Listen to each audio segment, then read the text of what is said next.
Okay, now we're coffeeed up. Thank you, ladies and gentlemen. And our next lecturer will be Paweł Brożyński, who is an art historian, theoretician, and translator. He's the president of the SPLOT Foundation, co-editor and co-translator of the Polish edition of Abi Warburg's Bilderatlas Mnemosyne, and of the volume Obraz, ciało, which means image body. His PhD dissertation is entitled Material, Image, Visibility, Sign, Discourse. He's a member of the DeMaterializations team. He's a collaborator of publications such as Dwutygodnik and Kultura Liberalna, as well as an active curator. One of his projects, developed together with Przemek Krzakiewicz, is a long-term photographical research of the objects, situations, and connotations that define the Polish artist Zbigniew Libera. I should maybe add that I met Paweł Brożyński in unusual circumstances. We shivered in a cold December night in a mountain hut that in the Tatras that once was used by Václav Havel and other opposition figures to discuss, as it usually happens. It was an artistic project curated by Aga Kilian, Behind Togetherness. Thank you. Thank you very much for this introduction.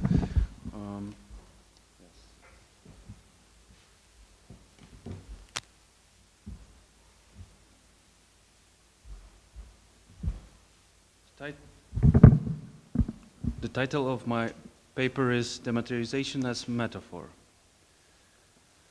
Dematerialization is one of the most important and the most influential terms in art criticism and art history of last 5 decades.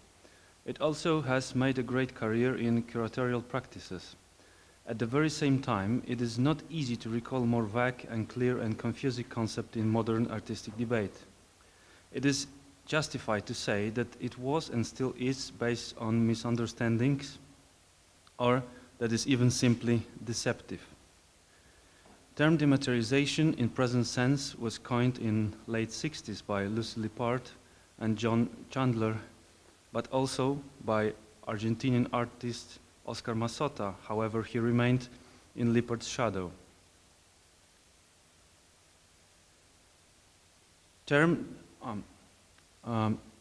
All three of them made use of expression that was already present in art discourse. Oscar Massota opens his essay titled After Pop We Dematerialize, Después del Pop Nos Tromos Desmaterializamos, from 1969, with 2 mottos by Jean-Paul Sartre and El Lissitzky, from which the second one is particularly interesting. That will be the quote from El Lissitzky. The idea moving the masses today is called materialism, but dematerialization is the defining characteristic of the epoch. For example, correspondence grows, so the number of letters, the quantity of writing paper, the mass of material consumed expand until relieved by the telephone. Again, the network and material of supply grow until they are relieved by the radio. Matter diminishes, we dematerialize, sluggish masses of matter are replaced by liberated energy. End of quote. Those words came from Lissitzky's article, The Future of the Book, published in 1926, concerning conditions for existence of book in times of modern mass media. For Lissitzky, dematerialization wasn't strictly an artistic problem, but a question of mass society and social design, like both design and social design. There is no doubt that mass media like radio, cinema, television, and now internet has given a framework for the concept of dematerialization. The general idea of disappearance of aura presented in the work of Art in the Age of Mechanical Reproduction by Walter Benjamin also expressed authors' interest, if not for the dematerialization, then for power and ability to change human understanding of matter, coming with media which were then still new like film. The film is the first art form, writes Benjamin, capable of demonstrating how matter plays tricks on man. Hence, film can be an excellent means of materialistic representation. Playing tricks on man by matter in end of the quote. Excuse me. Playing tricks on man by matter in cinema can be an overture for what is going to happen with mass media and mass production during high modern era, so 2 decades after Benjamin's death. In 60s, so in social economical context, so in new social economical context, dematerialization gained more real and little different meaning. Already Lippert's first manifestation of her proposal, written with Chandler, caused both of them critique from art and language, as Professor Baus has mentioned earlier. Short after the publication, since the idea of dematerialization was questioned multiple times, after years, Lucy Lippert has even admitted that her term wasn't most accurate and that in most cases art objects wasn't literally dematerialized. But she never backtracked from using it, and so the art world never did. So why did dematerialization gain so many attention? Why does it still kindles the imagination of artists? Why remains a keyword for many curators? In 1958, young Alan Caprow has written his essay on the legacy of Jackson Pollock. To him, Pollock was not only a great master of modernist painting, but foremost a prophetic artist. Caprow wrote his essay somehow from the position of an adept trying to learn from Pollock and to predict the future. Young artists of today, he says, need no longer say I'm a painter or a poet or a dancer. They are simply artists. All of life will be open to them. They will not try to make them extraordinary, but will only state their real meaning. But out of nothing, they will devise the extraordinarity and then maybe nothingness as well. People will be delighted or horrified. Critics will be confused or amused. But this, I am certain, will be the alchemies of the 60s. And he was right. Division into media became distinctly less relevant, and what we can call now, after Rosalind Krauss, post-medium condition has then emerged. The process of permanent shifting positions, of constant fluctuations, has appeared to young Caprow as a field of alchemies, so not only one alchemy. Caprow could have been more specific in his futuristic foresight, but even then, in late 50s, he was not afraid to write in plural to draw a picture of upcoming changes in art. One of those possible alchemies have been seen by Lucy Lippert as matterless practices. In 1967, along with John Chandler, she wrote the article Dematerialization of Art, published 1 year later. This very brief text, in compared to its long afterlife, already opens with a given formula. The quote, during the 60s, the anti-intellectual, emotional, intuitive process of art making, characteristic of the last 2 decades, have begun to give way to an ultra-conceptual art that emphasizes the thinking process almost exclusively. As more and more work is designed in the studio, but executed elsewhere by professional craftsmen. As the object becomes merely the end product, a number of artists are losing interest in the physical evolution of the work of art. The studio is again becoming a study.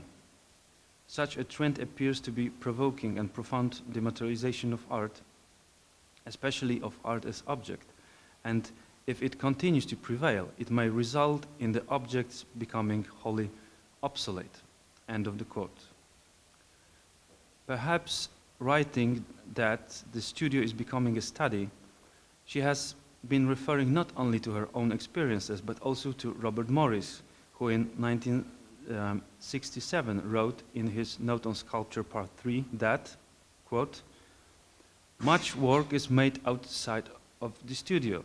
Specialized factories and shops are used much the same as sculptures has always utilized special craftsmen and processes." End of the quote. Lippert's and Chandler's idea of dematerialization seems to be rooted in the theory of Joseph Schillinger, the author of The Mathematical Basis of the Art, first published in 1933. Schillinger was composer and music theoretician of Ukrainian descent, known not only because of the book, but foremost because of its musical composition system.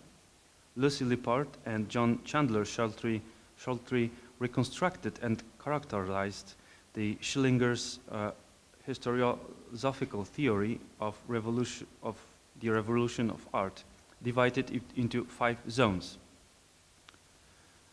This is the quote. The first one will be the pre-aesthetic, a biological stage of mimicry.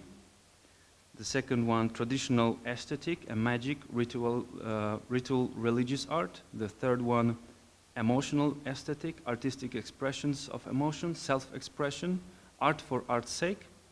The third one will be rational aesthetics, characterized by empiricism, experimental art, novel art. And the fifth one, scientific post-aesthetic, which will make possible the manufacture, contribution, and consumption of the perfect art product, and will be characterized as a fusion of the art forms and materials. Finally, disintegration of art and the abstraction and liberation of the idea. End of the quote. Careful investigation on accuracy on Lippert's and Chandler's reading of Schillinger is not the subject of my talk today, but of course I am aware that it is a very important problem demanding a separate discussion. For the needs of present paper, I have decided not to draw the line between the source and the future use of it. Commenting on Schillinger in Lippert's and Chandler's opinion, quote, "We could have been in a transitional period between the last 2 phases, though one can hardly conceive of them as literally the last phases the visual arts will go through." End of the quote. According to Schillinger, the abstraction and liberation of art would be possible not until when the manufacturing of perfect art product will be possible. So when, going back to Lippert and Chandler, studio will become study, and the aesthetic production will be divided between intellectual skilled artists and skillful craftsmen. Although the first attempt to name new art occurred in very short text published in 1968, the Lippert's proposal became much more influential after her book 6 years, The Dematerialization of the Art Object, from 1966 to 1972, published in 1973. Without doubt, Lippert's work next to Richard Wollheim, Minimal Art, from 1966, Barbara Rose, ABC Art, or Michael Fried, Art and Objecthood, belongs to the most important text on the new art from 60s. Maybe even thanks to its direct links to the artistic community and art world, 6 years could have been more important for many authors, like many artists. A synthetic explanation of the book is already in complex title, which appropriates the whole front cover. So according to Lippert, this is a cross-reference book of information on some aesthetic boundaries consisting of a bibliographical into which are inserted a fragmented text, artworks, documents, interviews, and symposia arranged chronologically and focused on so-called conceptual or information or idea art, with mentions of such vaguely designed areas as minimal, antiform, system, earth, or process art, occurring now in the Americas, Europe, England, Australia, and Asia, with occasional political overtones. This cross-reference book wasn't designed to organize, categorize, or make a critical analysis. Lippert herself said that her publication was a kind of archive and exhibition at the same time. So during her work on the book, she was acting more like an archivist, curator, and writer than as an art critic or art historian. Being a writer and not a critic or essayist was very important to Lippert, and not only at that time. This kind of creative attitude led her to the position of an artist-like curator, combining artworks by other artists as if they were parts of some meta-art work. And so is the book, a narrative construction built of fragments done by other authors.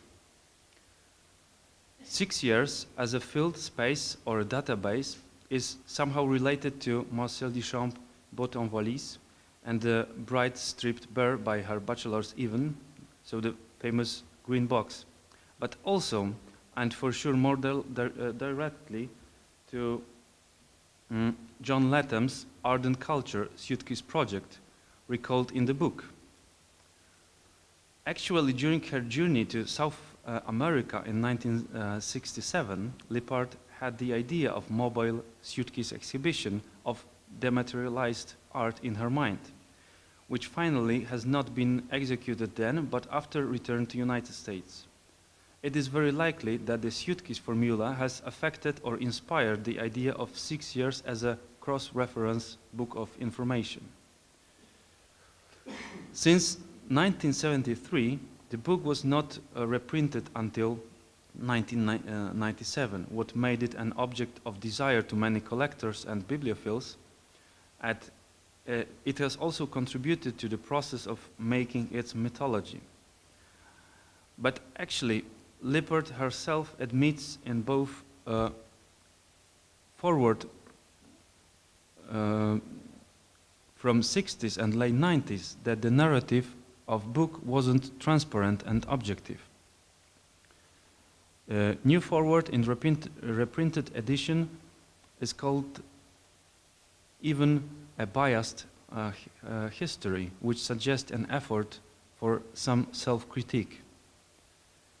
I planned this book, she writes, to expose the chaotic network of ideas in the air in America and abroad between 1966 and 1971. While these ideas are more or less concerned with what I once called the materialization of the art object, the form of the book intentionally reflects chaos rather than imposing order. And since I first wrote on the subject in 1967, it has been pointed out to me that dematerialization is an inaccurate term, that a piece of paper or a photograph is as much an object or a material as a ton of lead. Granted, but for lack of a better term, I have continued to refer to a process of dematerialization or the emphasis on material aspects, uniqueness, permanence, decorative attractiveness. End of the quote. And another quote, conceptual art for me means work in which the idea is paramount and the material form is secondary, lightwise, ephemeral, cheap, unpretentious, and or dematerialized. End of the quote.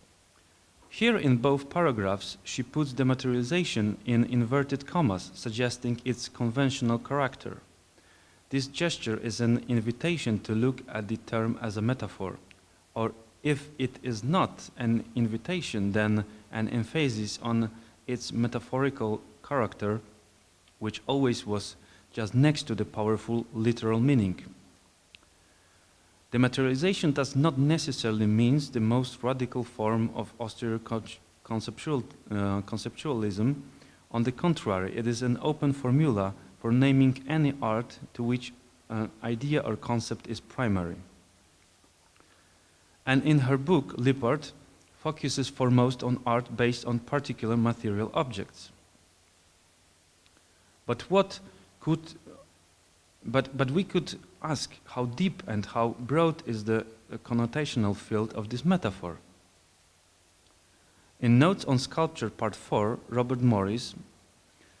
by Robert Morris, we can find a very interesting and confusing argument about relation between form and substance, which, for sure, not without questions, could be translated into Lippard's discourse as a relation between idea and matter. Art of 60s, he writes, was an art of depicting images, but depicting as a mode seems primitive because it involves implicitly asserting forms as being prior to substance. It could, end of the quote, it could be interpreted as clear critique of what Lippard called a paramount of the idea over the material form. But if not the comment in the footnote of Morris' text.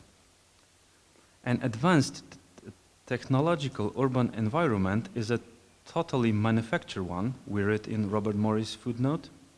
Interaction with the environment tends more and more toward information processing in one form or another and away from interactions involving transformation of matter. The very means and visibility for material transformations become more remote and recondite. Centers for production are increasingly located outside the urban environment in what are euphemistically termed industrial parks. In these grim, remote areas, the objects of daily use are produced by increasingly obscure processes, and the matter transformed is increasingly synthetic and undefinable. As a consequence, our immediate surroundings tend to be read as forms that have been punched out of unidentifiable, indestructible plastic or unfamiliar metal alloys. It is interesting to know that in an urban environment, construction sites become small theatrical arenas, the only places where raw substances and processes of its transformation are visible, and the only places where random distributions are tolerated. End of the very long quote. Sorry for that. From this perspective, dematerialization seems not to be a condition of art, but the condition of perception, and not only in limited visual sense. The complexity and mysteriousness of transformation of matter is so unimaginable to the user, consumer, or finally postmodern flaneur, that simple everyday life surrounding occurs to him or her as a series of forms made out of unintelligible materials, but not as mass or volume of matter. Identification of forms, gestalts, is much easier than identification of substance with its origin or genealogy. Tracing back the mode of production seems to be impossible without very advanced knowledge. This is cultural shock, demanding an enormous change of cultural competences. Factories and so-called industrial parks appear both as genealogical and hermeneutical tools for understanding artifacts around us. Construction sites as theatrical arenas are the only places where nudity of production is visible openly to the public. It is somehow analogical to volcano erupting with lava to become a rock. These remarks of Morris could serve as an argument that Lippard, using term dematerialization, was diagnosing rather perceptual condition of the time, also her own condition, than the situation of the art. Actually, in further part of his text, of course without any open reference to Lucy Lippard, Morris characterized more specifically the influence of new art to the perception. The detachment of art, he writes, energy from the craft or of tedious objects production has further implications. This reclamation of process refocuses art as an energy driving to change perception. Form, such a point of view, the concern with quality in art, can only be another form of consumer research, a conservative concern involved with comparisons between static, similar objects within closed sets. The attention given to both matter and its inseparables from the process of change is not an emphasis of the phenomenon of means. What is revealed is that art itself is an activity of change, of disorientation and shifts, of violent discontinuity and mutability, of the willingness for confusion, even in the service of discovering new perceptual mode. Sorry once again for a very long quotation. To Lucy Lippard, new modes of object making outsourced from shops and factories were so new and so confusing that the discursive exclusion of matter could have been first and strong reaction to lack of adequate categories. Actually, the vocabulary to describe whole complex modality of cooperation between study, so not studio any longer, and shop with professional assistants is still undeveloped in art historical discourse. It is still a question how to characterize division of labor in high modern and contemporary art production.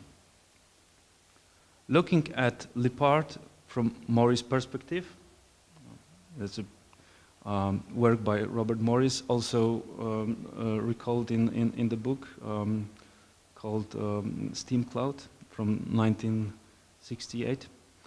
Looking to Lippard from Morris' perspective, we can say that the term dematerialization could be defined as a result of the confusion invoked by the detachment of art's energy from the craft of tedious object production. Lippard's expression would be then a reverse to a key for understanding this new product of art. But isn't the reverse something which is reverse to a key, some kind of a negative key to the proper one? Term dematerialization would be then a kind of ideological construction, to put it in Marxian terms, in which everything appears upside down, as in camera obscura. But this is not the camera obscura of visuality for sure. This is a camera obscura of mass production, a camera obscura of the factories, as a model for factory, as a model for cultural metabolism. Going further with this narrative inspired by Morris, the materialization would be rather transformation of matter, so a kind of transmaterialization, so a constant technological and industrial processing of matter. That would be not the exclusion of matter, but its actual historical apotheosis. All that is solid melts into air, as Karl Marx put it in Communist Manifesto. For Marshall Berman, this formula meant a total and permanent instability of both capitalism and modernism, which, in force to develop, exhorts production and reproduction of matter, including any kind of crisis and wars. If the transmaterialization is an apotheosis of matter, it is very different from the past apotheosis of matter. Pre-modern respect to objects was based on a very careful and religious manual treatment of material like gold, copper, timber, different types of stones, dyes, canvases, and many other precious commodities. In the art of 60s, according to Lippard, material form is secondary, lightweight, ephemeral, cheap, unpretentious, and/or dematerialized. So maybe, indeed, matter was, if not excluded, then marginalized. If so, then Lippard's proposal could mean not physical dematerialization, but marginalization of matter. Dematerialization can mean, though, matterlessness of matter. For Lippard, the idea of dematerialization was strictly connected with political engagement and will of some independence given by freedom from art defined as a commodity. Even though she was referring to specific radical groups and artists like Argentinian group Rosario or Hans Hacke, this understanding was once again her proposal. The general assumption that new art of 60s resisted that strongly to the market could be an overinterpretation. But maybe if the art itself did not become dematerialized, then curatorial activity somehow did. That was Seth Ziegelaup, a friend of Lippard, who believed very strongly in the power of the independent circulation of art, mostly thanks to independent art zines. So then dematerialization and irrelevance of material marginalization of matter could be simply useful.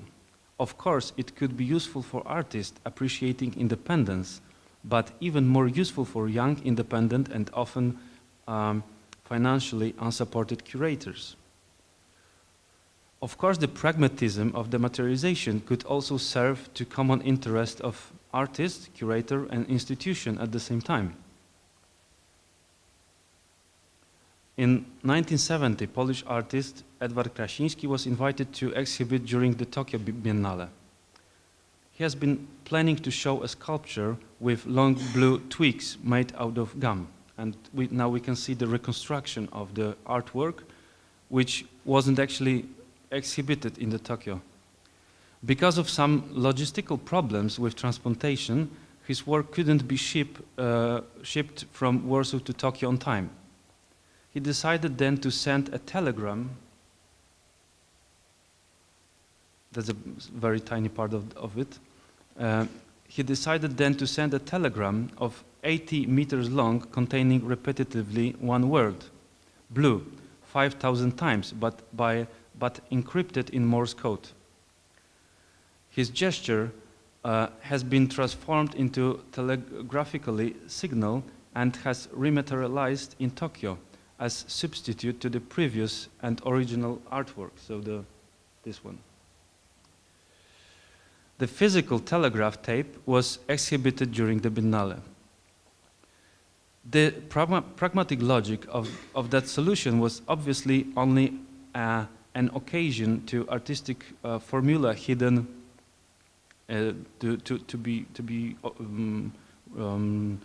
to emerge this formula hidden in Krasiński's previous artworks. The geographical distance and lack of time have created a structural matrix for the process of dematerialization and rematerialization, actually transformalization somehow. Institutional pressure and will to succeed on both sides was of course also an important factor. Even if art objects has been never literally dematerialized, dematerialization understood as a metaphor can still, in context of avant-garde art of 60s and cultural critique of Marx, indicate important qualities of art production in modern art, which probably would be that clear to us without it. Thank you very much.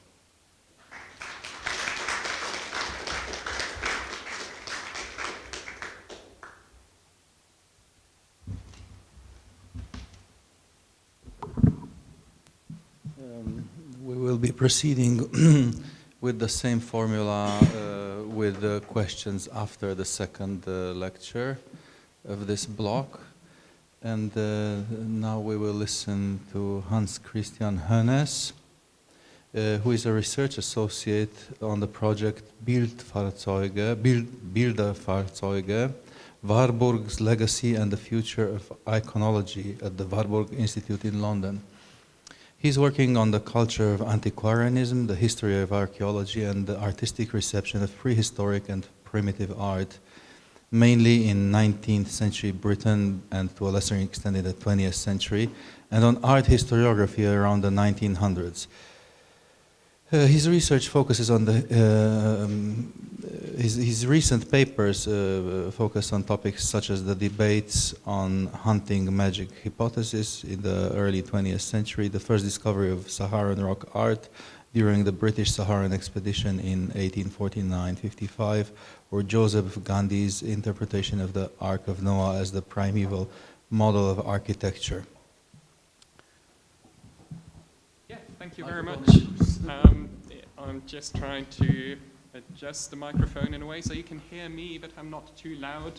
I hope it's all right. And I'm not sitting in a bit closer, and I'm not sitting in the way of my presentation. So, thank you very much again for the invitation.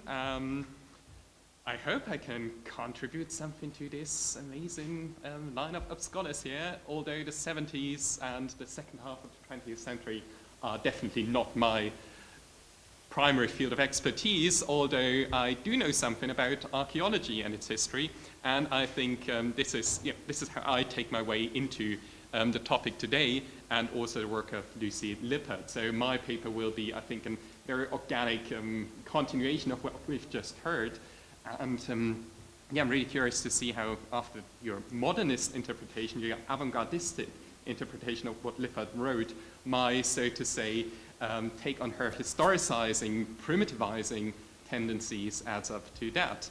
I don't have to introduce Lucy Lippert again and her work on dematerialization. I think the importance of her argument, more concerned with ideas and texts than material and execution, has been discussed in extenso now. But this was 1973. Now, fast forward 6 years. This is where my talk starts. So 79. Lucy Lippert at that time is living in the United Kingdom.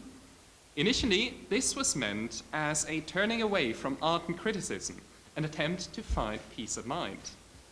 But very soon, she had an epiphany that led to a new direction in her work, a direction that forcefully took a stance against the conception of the dematerialized art championed in her earlier work. We can also think about maybe it's more a shift of metaphor. So what I'm trying to point out today is probably not, I'm not trying to argue for a complete turn in her writing and her arguments, but in, a different layer, a re-foundation of maybe similar concepts. So we'll see where it goes. Okay, originally, Lippert came to Devon to write a novel. Living, as she wrote, on an isolated farm in southern England was an attempt of escaping from art, from a complicated urban life of criticism, organizing, and activism. She did achieve that, yet something unforeseen happened. As she remembered recently in an interview, she was hiking in Dartmoor, but then I fell for the stones. It was just coincidence that I ended up in such a place. I didn't know they existed. I started hiking on Dartmoor, and oh my God, there they were. As she writes in a little in closer historical proximity, I tripped over a small upright stone. When I looked back over my shoulder, I realized it was one in a long row of such stones. They disappeared in a curve over the crest of the hill. It took me a moment to understand that these stones had been placed there almost 4,000 years ago, and another moment to recognize their ties to much contemporary art. I looked around that vast open space. The dog waited expectantly. I leaned down and touched the stone. Some connection was made that I still don't fully understand. Eureka, a new beginning. At the end of 78, 6 years after the 6 years that shaped modern art, Lippert was embarking on a new book project, whose eventual title already indicates a more material, more stratigraphic, more geological concept of history and time. The book in question is Overlay, published in 1982. The book is a highly associative musing about the similarities of contemporary and prehistoric art. I just show you one juxtaposition of Robert Morris's observatory from 1971 and a prehistoric stone circle that you can find there. And though visibly arguing on a very formal level of comparisons, Lippert uses these similarities for a broader argument on the nostalgia for a sense of belonging that makes, as she claims, contemporary artists engage with the remote past. It seems to have been actually quite influential in archaeology. So especially in recent years, it got a whole trend by very renowned figures of the field like Colin Renfrew and Richard Bradley, who do exactly these kind of juxtapositions of modern and prehistoric art. Most famously, 2013 Ice Age art in the British Museum, curated by Jill Cook. I won't focus too much about this reception of the book in this discipline. What I'm interested in today is more how, in this book, in Overlay, the prehistoric was a sounding board in order to rematerialize art, and how Lippert contrasts this new turn, this discovery of the prehistory with her earlier theories, partly revising them, partly, and I think more importantly, redressing them in a veil of mysticism. Tellingly, Overlay begins with the anecdote just quoted. Material experience, the touching of the stone, is the crucial moment, the involuntary epiphany that overcomes the author. Lippert feels the urge to bow down and touch and feel the material. The anecdote is precisely that, an anecdote, and as such is not terribly convincing, I think. It's an almost topical story about sudden inspiration, the kiss of the muse, the stroke of genius, whatever you want to call it. Such rhetorical tropes aside, it is, I think, rather unlikely that Lippert has never thought before about the similarities of certain practices in contemporary art and prehistory. In fact, the topic was very much in the air at the time, especially in Great Britain. Already in 1976, the ICA, the Institute of Contemporary Art, hosted an exhibition called Megalithic Sites. Just showing you one photo here by Oxford-based artist Chris Jennings in the bottom right corner. And this exhibition followed another one on, in a way closer even to Lippert's home, and on Peruvian ground drawings, exhibiting what you see on the top left, these photos made by the German amateur archaeologist, in a way, Maria Reiche. So it was quite present even in an exhibition space that was very much devoted to contemporary art. So ICA, just after these two exhibitions, had a show, the first retrospective of the group Art and Language, or was just before, I think, and right after that, they showed for the first time Mary Kelly's postpartum document. So that was ICA really one of the spaces for these tendencies. However, these examples, one might readily argue, here again Chris Jennings on the right-hand side, look more like earlier tendencies of surrealist art. Here I show you one example of Eileen Aga, so more, you know, the Barbara Hepworth kindish interpretation of these things. Anyway, it was apparently present in these circles. Arguably, Lippert was not that immersed in the British scene at that time, but as said, Art and Language was definitely on the radar, so were other things like Roy Ascott, who is quoted in the epigraph of 6 years. These exhibitions in London clearly show a public interest in prehistoric times. Carolyn Tisdall, reviewing the exhibition for The Guardian, concluded that these topics have gained considerable popular appeal and are, in the late 70s, nothing less than fashionable. But precisely this statement of originality, where there is probably little, makes Lippert's anecdote significant. That's, by the way, a photo from Standing Stones in Dartmoor taken by Lippert herself. Prehistory allows for a deeply felt, mystical, yet sensuous connection with something. Above all, a sense of belonging and a sense of place seems to be communicated by these stones. Its rootedness, after all, is characteristic. They are messengers from a remote past, survivors communicating an archaic order. And by that, they are paradigmatic examples for at least two extremely material qualities challenged by dematerialized art: uniqueness and permanence. So two of the things that Lippert explicitly says that's what dematerialized art wants to do away with: Uniqueness and permanence are core characteristics of these things. One might argue, of course, that she never argued ever for a dematerialization proper, uses it more as a metaphor. And as said, in 6 years, as you just quoted, she clearly says she only uses it for lack of a better term.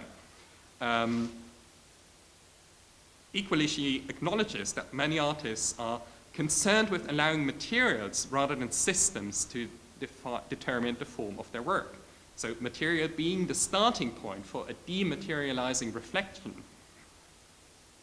But I think the argument in Overlay goes beyond these concessions. Quite the opposite.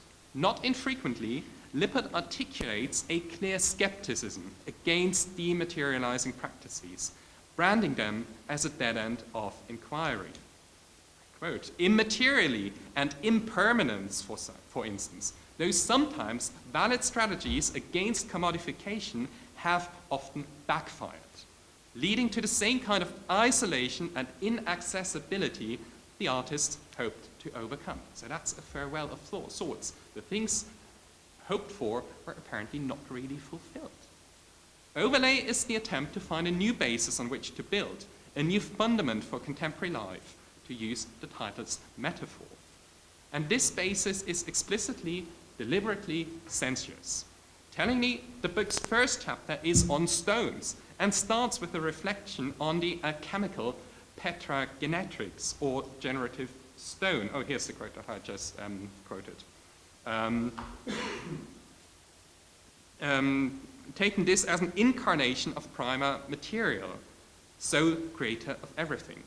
Not mind, but matter stands at the beginning of all art.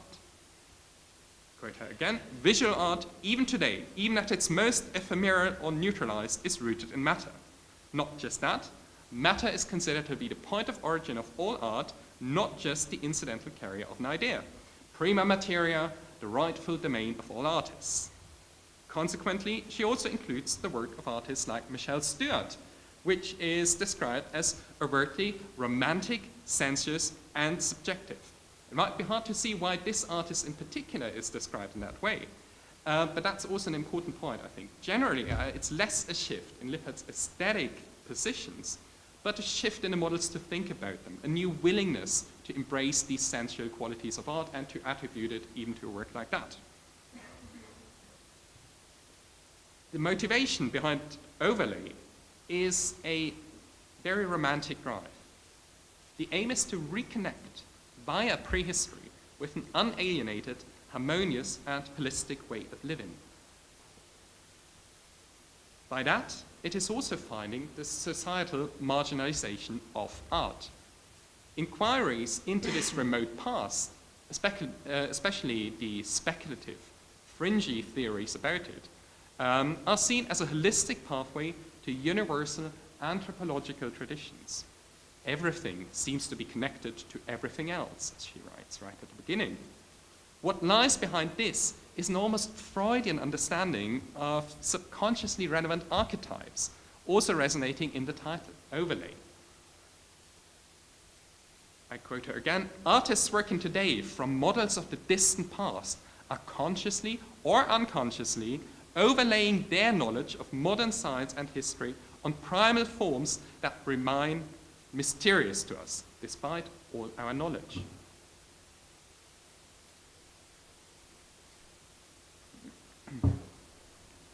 Lippert unreservedly admits to a strong nostalgia underlying her argument. Nostalgia not only for those periods we now imagine offered a social life simpler and more meaningful than ours, but also for any time when what people made, art, had a secure place in their daily life. As such, she reads the new interest in prehistory very much as a symptom of crisis, a precarious conditions of labor for artists, for example. It is symptomatic for periods of deep crisis, such as our own time.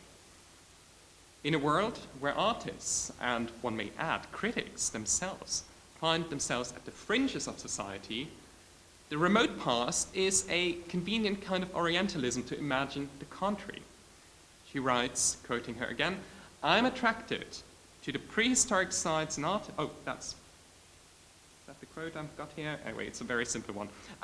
Similar one. I'm attracted to the prehistoric sites and artifacts because I imagined they were not separated from their social contexts. So exploring the past is a way for creating a meaningful, holistic world, exploring human significance in an age of dehumanized technology. Archaeological facts are clearly secondary to that interest. What interests me most about prehistory is precisely what cannot be known about it, he writes. Prehistory rather becomes a sounding board for the projection of all possible wishes and longings. And that's the quote now here. There is a mysterious romantic element to wondering about the past, however critically one goes about it. In fact, critique is second to sheer experience, and thus to an extremely sensual experience of world in a natural state. Lippert wants to reconnect with her surroundings, as to coexist sensually with them. It confirms the human need to touch, to hold, and to make. Again, the material contact is pivotal, not only for artistic production and experience, but for the basic needs and feelings of a human being. One cannot help but noting that a good number of these propositions seem to advocate going back to the anti-intellectual, emotional, intuitive processes of art making characteristic of the last 2 decades that she defined in the, with Chandler in the 1968 article on dematerialization as opposed to the new conceptual movements. Here, Lippert and Chandler quoted the already mentioned developmental scheme by the artist Joseph Schillinger. What she now describes an overlay is probably more situated at the second level, the aesthetic, magic, ritual, religious art. Lippert's attempt is, I quote her again, to suggest the restoration of symbolic possibility in contemporary art, and by that, to work towards a re-enchantment of a world that was disappointed by the reductive brainchilds of so many conceptualists. It is not as if prehistoric art would be the natural opposition to conceptualism and a dematerialized art form. Quite the contrary. In the late 70s, a number of artists interpreted prehistoric imagery as an explicit role model for dematerialization. This was clearly informed and backed by the archaeological research of the day. A notable and very prominent current in prehistoric archaeology at this time began interpreting prehistoric imagery neither as naturalistic depictions of the living environment of man, nor as products of a numinous mind and part of magical rites. Instead, authors such as Alexander Marshak, I'm showing you 2 pages from his famous Roots of Civilization, Denis Schmand-Besserat, or Alan Forbes and Thomas Crowder, claimed that these incisions on bones, these geometric marks on caves were notational systems, logical signs that served a purpose and were either conceived as mathematical numerics or even as a full-fledged writing system. Marshak's here, Roots of Civilization, is the best known of these theories, who argued using minute microscopic studies that the incisions on Stone Age bone tools were notational systems and probably calendric devices for observations of the lunar calendar. Such a reading and depiction of prehistoric art as a quasi-textual device can be found in the work of a number of contemporary late 70s artists. Just one example might be the German Rune Miels, who did a series called Stone Age Geometry, Steinzeitgeometrie. Here, for that, she copied the seemingly random geometric signs found in rock art in Southern Europe onto a canvas. Amongst those marks, scratches and lines, she then isolated those that seem to have a supposed iconographic or hieroglyphic meaning. So you can see in the left example this square with the X in the middle highlighted so that in the original Stone Age artifact, everything is the same, and she then highlights the one that is, so to say, remarkable. By that indicating that this might be a constellation that can be read textually, or is at least, has at least some kind of emblematic meaning.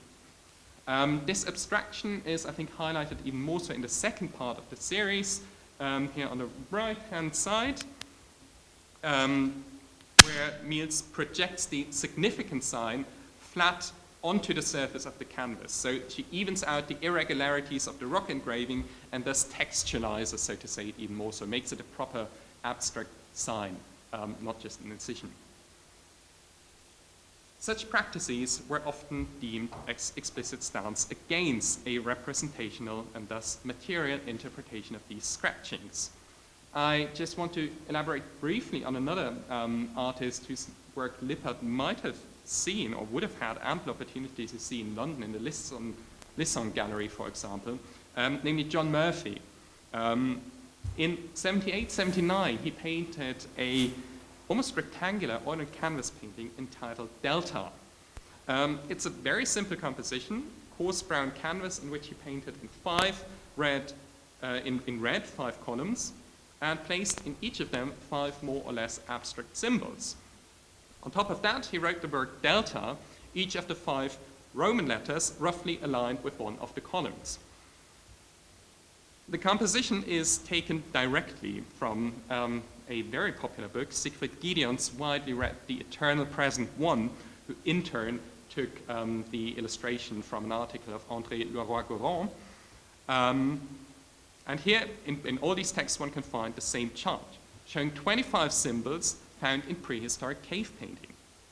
Gideon interpreted them as representations of the vulva in various degrees of abstraction, up to a degree where the meaning cannot be definitely determined. Delta, Murphy's work, seems to critique such a symbolical reading of cave painting in favor of ascribing them a different semiotic status. By writing delta on top of the 5 columns, the artist seems to contrast the non-ideographic Roman alphabet with the earlier pictorial signs. The word itself denotes, of course, a shape that's best known from the Greek letter, delta, so a triangle.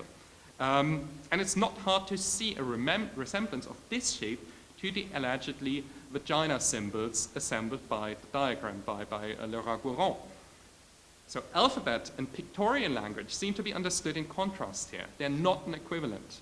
The 5 alphabetic characters, as a combination of phonetic values, denote something that, in a different notational system, such as the Greek alphabet, might resemble the old pictorial symbols, but this connection is severed. So delta in Greek means just that's just a power of an alphabetic character, whilst in the other one it's a symbolic symbol. Murphy made more variations on this theme that might allow for a slightly different reading of that painting. In particular, there are 5 sets of drawings playing with this title, Delta. A different letter is set in parentheses every time. So you've got, I'm showing you here the series in the Government Art Collection, which is DEL in brackets TA. So get it, I hope. So bracketing out one alphabetic letter. Every set of drawings consists in turn then of 5 sheets, each depicting one of the 5 symbols that were placed in superposition under the respective letter in the columns in the oil painting. So these are the 5 symbols that in that drawing were under the T, okay? Here the difference between Roman letters and the prehistoric signs seem to be flattened, raising the question whether the prehistoric images are thus understood not as symbols, but as equivalents to the alphabetic characters. Murphy's interest in these questions is confirmed by other works of the period, such as this one here. Hieroglyphics do not only represent material objects. This time he paints 24 Egyptian hieroglyphics in a grid-like order, 6 lines, 4 characters each. No visual similarities between the signs can be made out, and equally no morphological sequence. Different than in the case of Delta, the subscription in Latin does also not allude to the content in a rebus form, but is a more straightforward proposition. The title clearly emphasizes the fact that these images are communicative signs and are, in the eyes of the informed beholder at least, not in the first place mimetic depictions of birds, arms, etc. And it's certainly no coincidence that Murphy did paint as many hieroglyphs as there are letters in the Latin alphabet, so sign and alphabetic character become equated again. Even those ideographic signs might have a different character to them. The hieroglyphics too are characters, not pictures, just as the delta is not a vagina. So it's a statement in favor of the arbitrariness of meaning against the traditional characterization of paintings as natural signs, but also against the enchanted holistic hieroglyphics that someone like Lippert probably was looking for. Now, I'm saying she's looking for hieroglyphics in the standard enchanted way. She would probably contradict me on that. In Overlay, Lippert claimed that she is, or was at least, interested in prehistory because it allowed precisely for a marriage of deeply spiritual and conceptual claims. She quotes a number of fringe sciences, such as archaeoastronomy. So the general theory is that the megalithic remains of prehistoric times were aligned according to certain astronomical phenomena. So the sunrise at calendarically important days. The headstone of Stonehenge is the most famous example where on summer solstice the sun comes out just over that stone. Many theorists in the time, especially the amateur archaeologist Alexander Thome, claimed that these calculations were based on a unified calculation system of prehistoric times, what he called the megalithic yard, so that this has an intrinsically mathematical and scientific basis. However, I think what fascinated Lippert most when reading such texts about archaeoastronomy is not so much the numerical basis they give to art, but rather that they are quite literally concerned with orientation in the double sense of the word. Here I quote Boyle Somerville, whom Lippert also quotes, as means of direction in which the principal lines is laid out on the ground, so geographical orientation, but I think also in the spiritual, intellectual, ideological way. That's something that might be interesting for Lippert here. That a numerical interpretation of prehistoric art is not Lippert's main focus in Overlay becomes clear in her reading of Denise Schmand-Bessera's work. Schmand-Bessera claims that there was reckoning before writing. So to quote one of her seminal essays, she's, by the way, not one of these fringe figures, but a very well-respected archaeologist, so I don't want to confound these two camps too much here. So she argued famously that clay tokens in distinctive shape, here you've got some of them from the Neolithic times, incised with geometric markings, are evidence for archaic counting and account keeping. Schmand-Bessera argued that these Neolithic signs are to be regarded as the precursor of later writing systems such as cuneiform. Now, in Lippert's reading in Overlay, the tenor of these theories sounds rather different, though.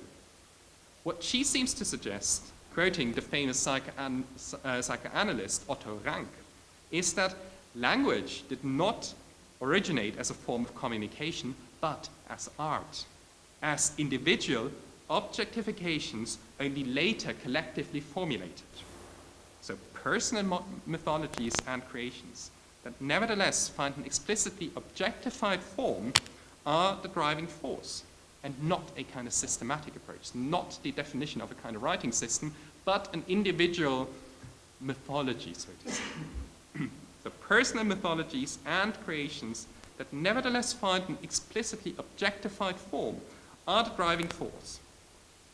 Again, the book clearly presents this as a sort of ideological overcoming. Lippert writes, the conceptualist's obsession with simple word and number systems, with basic geometry, with repetitions, modules, measurement and mapping, laid the ground for primitivizing artists of the 70s to explore more complex areas of myth and history. And here we've got it spelled out, I think. It's a form of primitivism that is propagated. The conceptual forms of expressions are only an intermediate state, leading or going back to a primitive mythical form of expression. These are moments, I think, where one might wonder how appropriate the metaphor of overlay in her book is. The ultimate goal, or so it seems, is to do away with all these layers and to arrive at an unestranged, primeval stage of mind. As such, Lippert is part of a wider trend.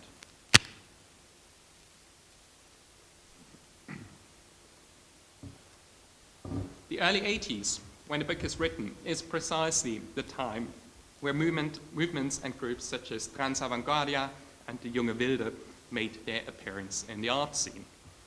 When Murphy's work was exhibited in '79, by the way, he was in an exhibition that basically entirely consisted of Trans-Avantgardia art, so a last remnant, so to say, of conceptual art maybe in this context. Britain especially seemed to have been a fertile ground for these movements, or an important sounding board as well. Key figures like Joseph Beuys came to the British Isles to find connection with the very monuments that Lippert was interested in. Sculptures like Irish Energies, here in a by now slightly deteriorated state on the right-hand side, were made primarily from Irish peat. So drawing on the notion that this land, Ireland, is infused with a certain electrifying spirit. The Celtic North, with its mysticism and supposedly living primitive traditions and lore of place, were sought in order to reconnect with this northern heritage. Beuys found, in Scotland, he wrote, the last European wilderness. Well, some parts of the country are indeed wild and some people are uncuffed, but well, let's leave that for a moment. Another example for this trend is the late R.R. Penck. He might be an especially interesting case, as his original aim was a very conceptual one, and not that far, I think, from what Murphy did. Penck's concept of the Standard sought to go back to the beginnings in order to find a primal system of information and a notational form for that. Numerous of his standard paintings are devoted to topics such as computer processing, basic units of information that seemingly allow to constitute a quasi-alphabetic form, forming a primal system of visual information, as he called it.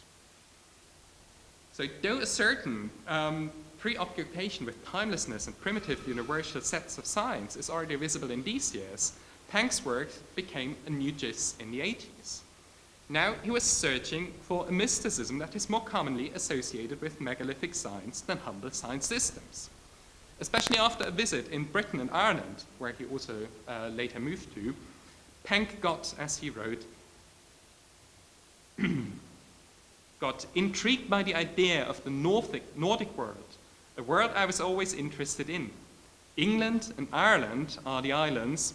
By the way, England is not an island, but that's a different matter. England and Ireland are the islands with the most mysterious monuments of a distant cultural past.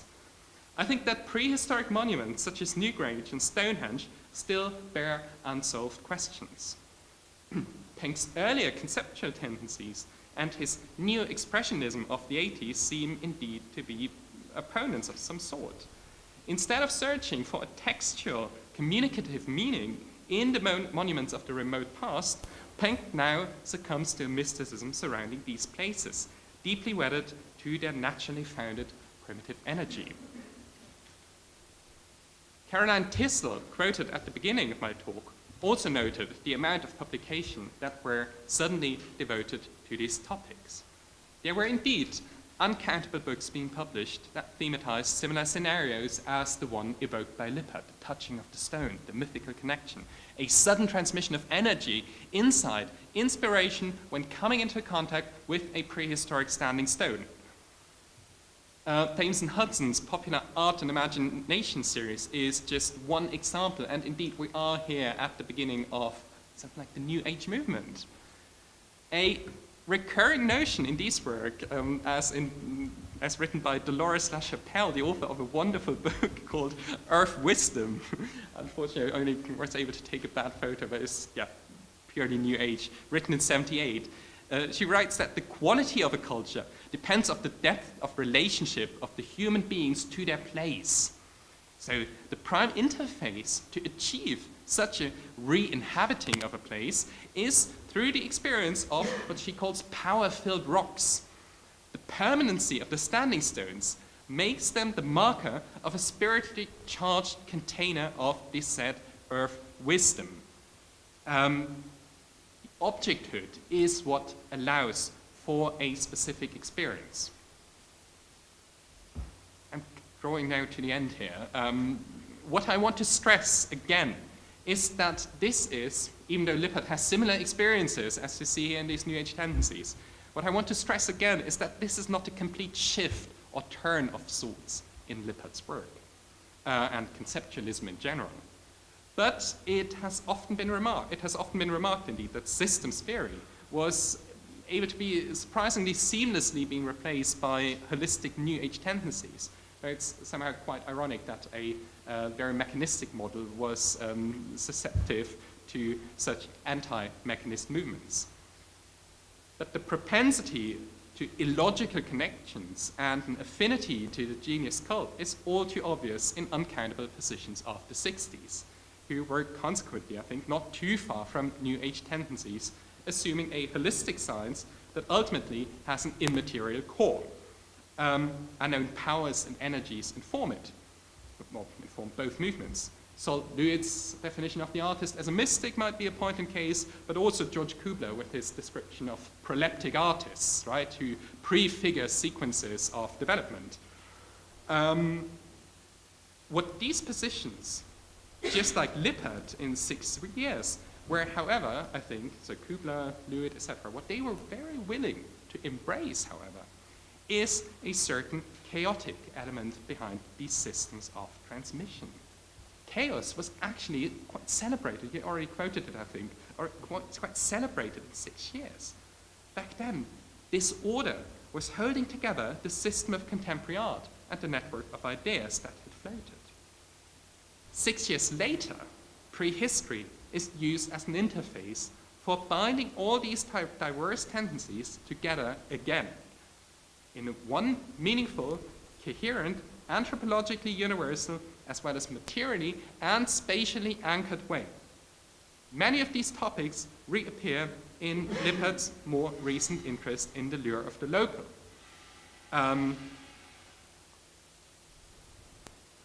Tellingly, however, I'm done in a minute, so don't worry.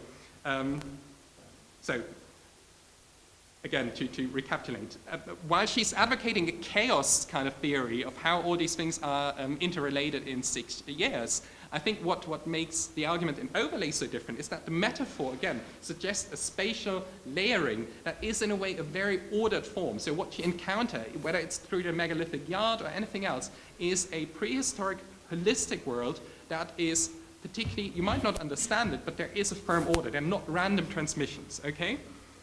And many of these topics appear in a more recent work of Lippert, namely the book The Lure of the Local. Tellingly, however, the rather utopian dream of reconnecting with the world, as put forward in overlay, here is relativized once again. Now Lippert, in The Lure of the Local, argues for a plurality of belonging, a multi-centered life that now becomes a multifaceted array of memories and identities. In that respect, I'm not quite sure whether this means to undermine overlay, as she's recently stated in an interview. Rather, it seems acknowledging a multi-centered, multi-layered existence. This seems ultimately that she arrives at taking the metaphor, the layering of identity identified by the metaphor of overlay at face value, whilst overlay itself has this utopian potential of returning to one unalienated, holistic, and by that also ordered state transmitted by a material contact. Thank you very much.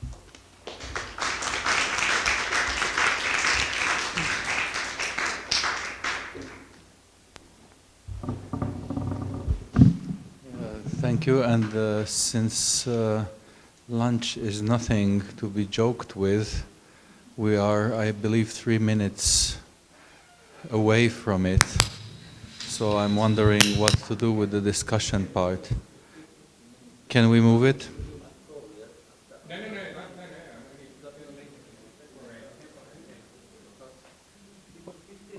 All right, so in that case, if anyone wants to ask a question, I'll pass the mic.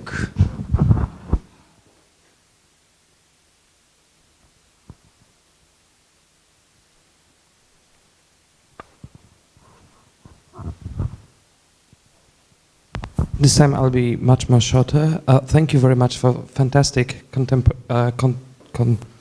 fantastic lectures that really work fantastically together. I just wanted to because I was waiting for almost the whole lecture for the appearance of George Kubler, and I would love to ask you to elaborate more about the relation of what do you make of the relation of his writings in the 60s and what Lippard wrote then and what Lippard wrote at the end of the 70s, and also the other thing is the use of his thought by Robert Smithson in his writing. So maybe if you would have also could comment on that, that would be lovely.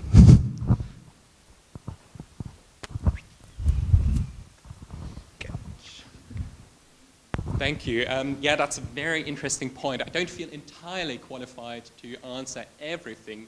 I mean, especially the impact of Kubler on Lippard's earlier work on 6 years, maybe something I can hand over to you in some respect. But I do find it very interesting that in the work of Kubler, we also have, is it maybe an antithetic shift? In 62, he writes The Shape of Time, which is, as I would read it, an artwork. It's often credited as being a history of things.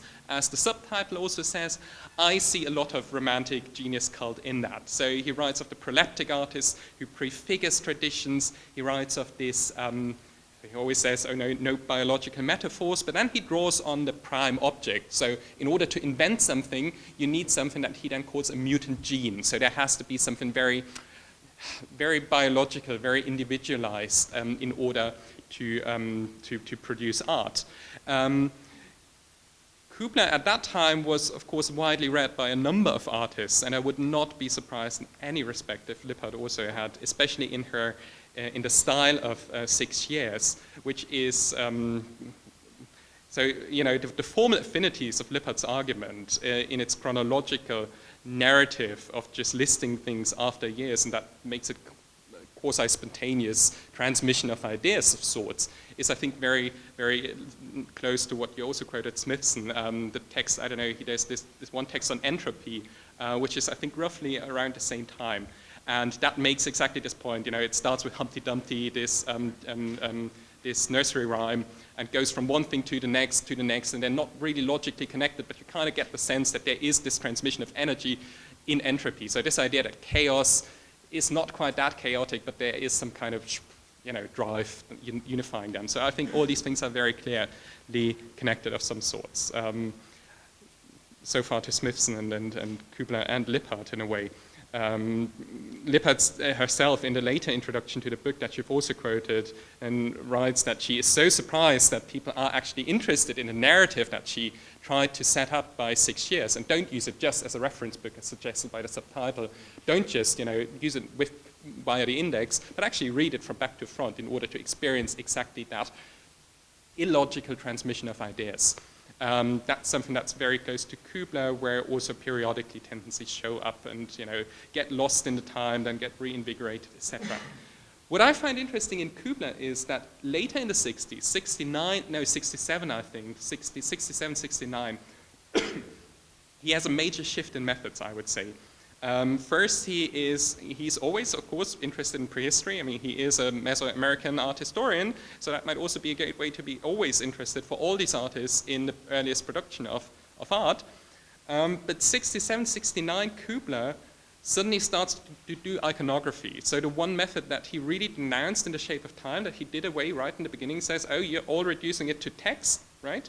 That's what he then also tries to do, and I think that's where his method suddenly has a very strong affinity to the things like Marshak and Schmand-Bessera that I showed you.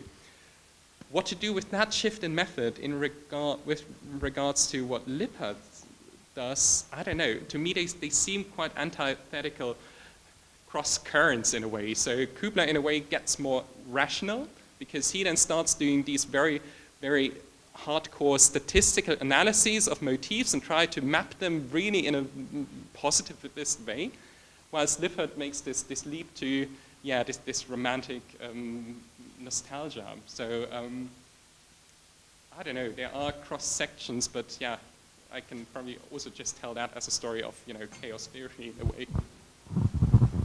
I have two more persons, Professor Bowes and Professor Summers are giving. Thank you very much for both fantastic papers, which were on the highest level, I think. I would like to say my one reflection.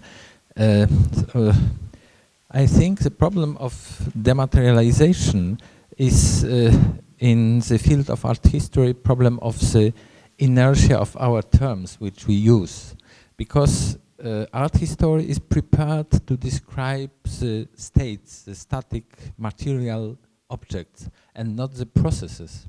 And when the process comes, we can't describe it. We have no terms to do it, and because of it, we use such terms, such dematerialization. So it is something more than a metaphor. It is also a kind of inertia. If you remember Abi Warburg and his term pathosformel, what is pathosformel? It is a process, an affect, which is frozen, which is shaped on stone in a sculpture. So it is a classical moment where this materialized element of art appears. Other problem of the 70s, I think, it is a problem of the rising of semiology. What Edward Krasinski did, he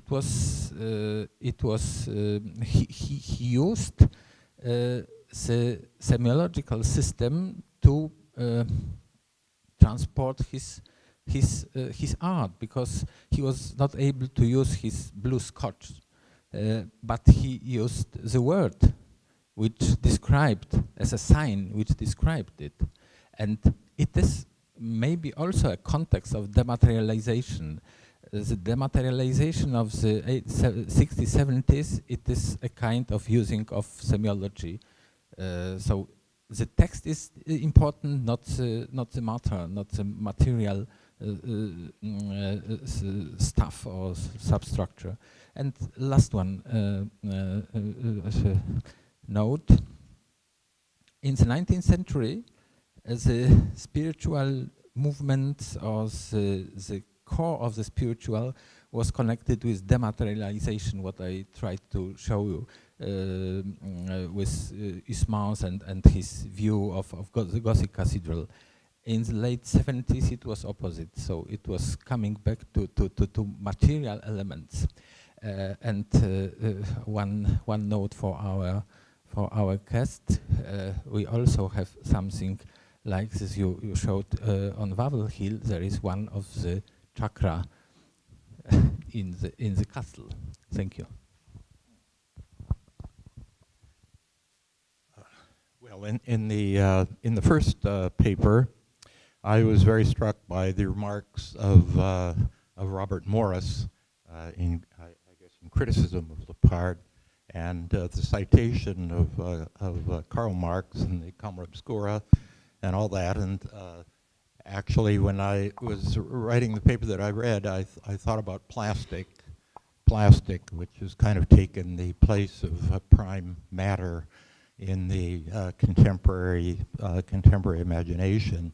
And he seems to be he seems to be saying, as I understand him, that Lucy Lepard is actually she's actually describing kind of art that reflects the alienation from these kind of denatured these kinds of denatured objects. And I was very struck by as this went on to the second paper, which I thought was she was utterly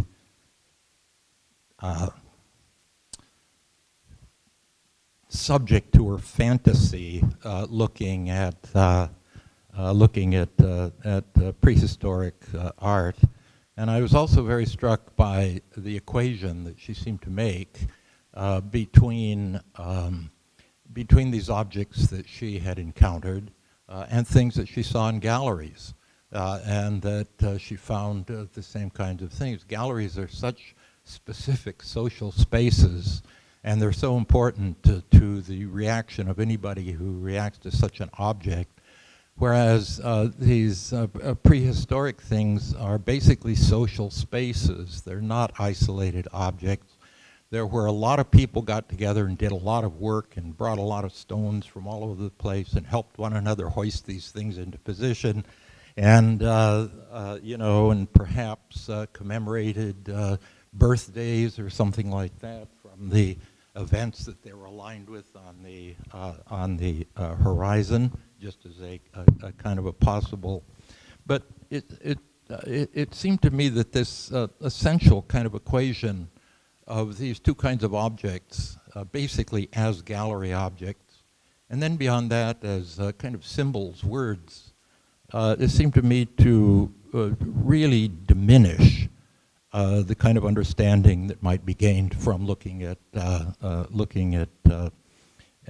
prehistoric art. I mean, people when they made Stonehenge, they not only aligned it with these solstice, they also hoisted these tremendous stones. They brought them sometimes from hundreds of miles away for whatever reasons, for whatever calendrical reasons.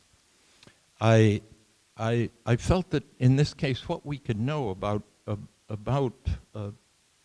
I mean, I know that when we discuss these things, we're trying to understand Lucy Lippard, but on the other hand, it seems to me that it's almost a scheme for disguising the kind of significance the prehistoric art might have. And as for Kubler, I studied with Kubler, and I went to I went with a seminar to Teotihuacan, where I worked on place glyphs in the publication on the iconography of Teotihuacan. The problem Kubler was trying to solve was to explain historical change and continuity, both continuity and change, and the beginning of series, and the problem of seriation, for traditions that had no texts.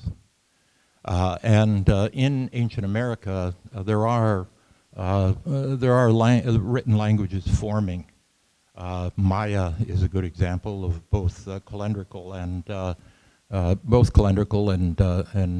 written text. But he really didn't. Teotihuacan was a place that what we spent our time doing there was scrounging around in the sand, looking for bits of painting that were still left once the whole place was covered with painting. And he really didn't. It's true that the Shape of Time was written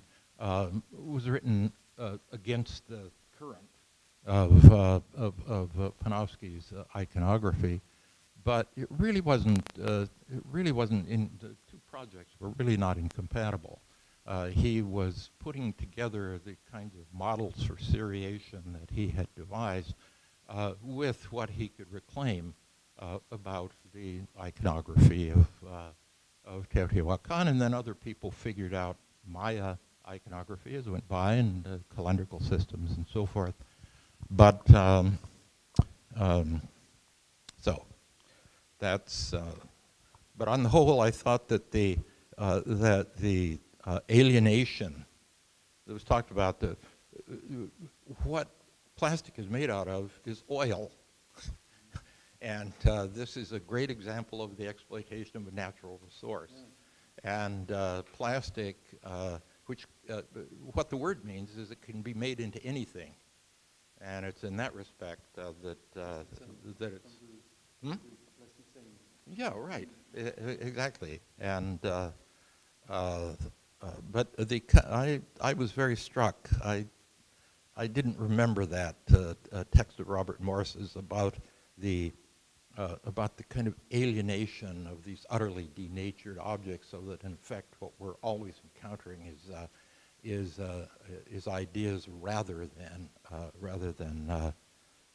transform objects. But this sense of alienation seems to me to very much extend into a real, as you'd say, misprision of ancient art from the standpoint of a modern critic looking for, I would say, a very questionable primitivism.